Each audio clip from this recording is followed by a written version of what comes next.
Komið í sæl og velkomin í fréttaaukan. Menn hafa áhyggjur af laxastofninum hér í Elliðaánum ef leyft verður að byggja hér hesthús fyrir 800 hross nánast á árbakkanum.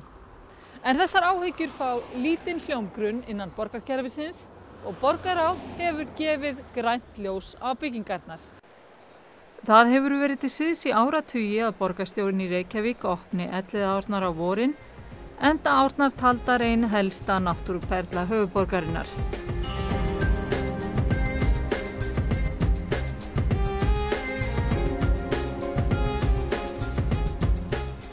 Það að gjöful laxveiði á með sínum náttúrulega laxastofni renni mesta þéttbýli landsins telst til mikilla lífsgæða að flestra mati.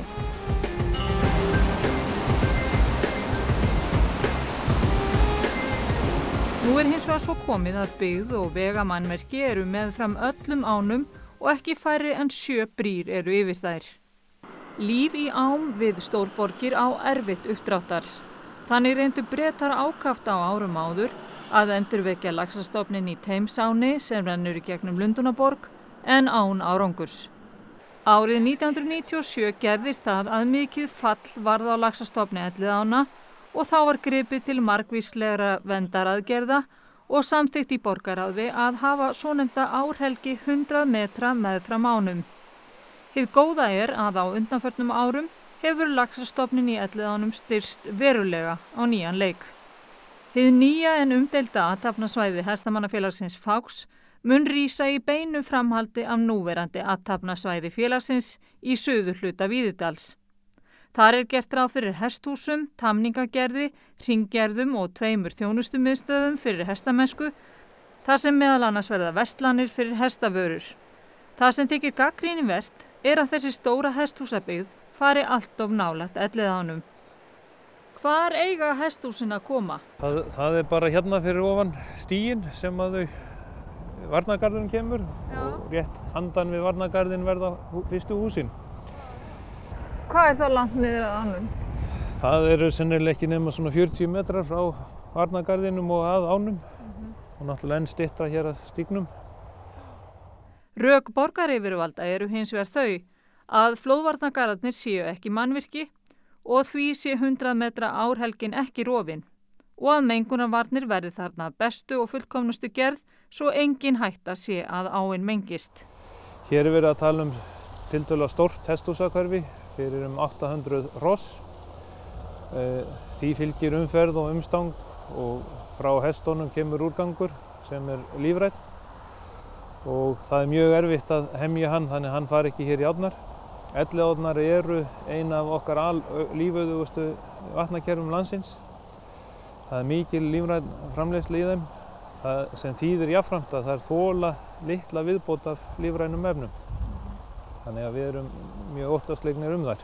Eins og þetta mál vaxið þá hefur borgarráð gefið vilyrði að afsala þessu svæði yfir til Fáks til úthlutunar og við munum náttúrulega kynna okkur hver verður eftirspurnin eftir þessu svæði. Hún kannski ekki mikil núna á þessum tíma en þegar þetta var og fór á stað þá var greinilega mjög mikill áhugi. Ég hef í sjálfsér ekkert á móti hestamönnum nema síður sé. Það sem við erum fyrst og fremst að hugsa er lífríki árinnar, þau dýr sem hér lífa og þarna þá fiska sem hér synda Hér erum við með einstaka náttúruperlu, hér laxastofn sem reyndar hefur átt í vandræðum og það bara einstök gæði að eiga þennan stofn hérna í miðri borginni en það kemur ekki að sjálfu sér og fyrirætlanir eins og þessar eru ekki til þess fallnar að svo verði ókomna tíð. Það sem ég veit að miðað við reglugerðir og annað þá tel ég að það sé engin hætta á mengun frá þessari byggð ef það það sem verður að fiska eftir. Sumarið 1995 gaus upp hinn alræmda kýlaveiki í fiski í Elliðaánum og var það í fyrsta skipti sem sjúkdómurinn greindist í laxi hér á landi. Veikin nú komin til að vera en bakterían liggur í dvala en getur blossað upp aftur þegar fiskurinn undir miklu álagi. Elliðaárnar hafa margoft orðið fyrir skaðlegum umhverfisáhrifum. Hér á árum áður gerðist það oft að kvíslir í ánni þornuðu upp vegna þess að vatnið var notað til raforkuframleiðslu í Árbæjarstíflu og dauður lax fannst á víð og dreif. Því hefur nú verið hætt til að vernda árnar og er jafnt rennsli í þeim allan ársins hring. Mengað vatn rann í árnar frá iðnfyrirtækjum í nágrenni hennar með þeim afleiðingum að þessi tæra Bergvarsá var grugguga mengun og sömuleiðis fékk mengað vatn frá byggingasvæði í Kópavogi að renna óheft út í árnar árið 2007. Mér finnst alveg sjálfsagt að nýta þetta pláss undir hross. Ertu ekki trætt laxinn? Nei, þetta er svo bara holra svo að hafa kerfi allt í lagi og það er engin sóðaskapur í kringum þetta. Þetta kemur frá hrossunum, það er mest stóru hluta lífrænt. Þó kannski áinn þóri endalaust lífrænt, þá þólu vist. Það er hinum með annað byggð og það er umferð þar og það mingur frá því líka. Svo þetta er ekki einust árið sem eitthvað kemur að annað, sko. Ef maður lítur hérna yfir götuna þá eru þarna stór verslunarbyggingar og það eru brýr og mikil umferð og maður spyr sig, ég meina, skiptir nokkru máli hvort það kemur eitthvað meira af byggingum hérna? Nei, maður spyr sig líka bara hvort yfir höfuð á að vera á til þess að veiða lax í Reykjavík því að þetta finnst okkur þetta snúast orðið því að það er alltaf verið að skipuleggja svæði nær og nær ánni og ganga á rétt árinnar í raun og veru og jú, það er verið að skipuleggja þetta svæði, það er, nú veit ég ekki hvernig stendur skipulagsmál varðandi slökkviliðsstöð hérna upp í bakkanum, Stekkjabakka, þannig að alltaf er verið að þrengja að ánni. Þetta er forréttindi að hafa svo flott hesthúshverfi í höfuðborginni og því ekki að nota landi, þrónota landanna.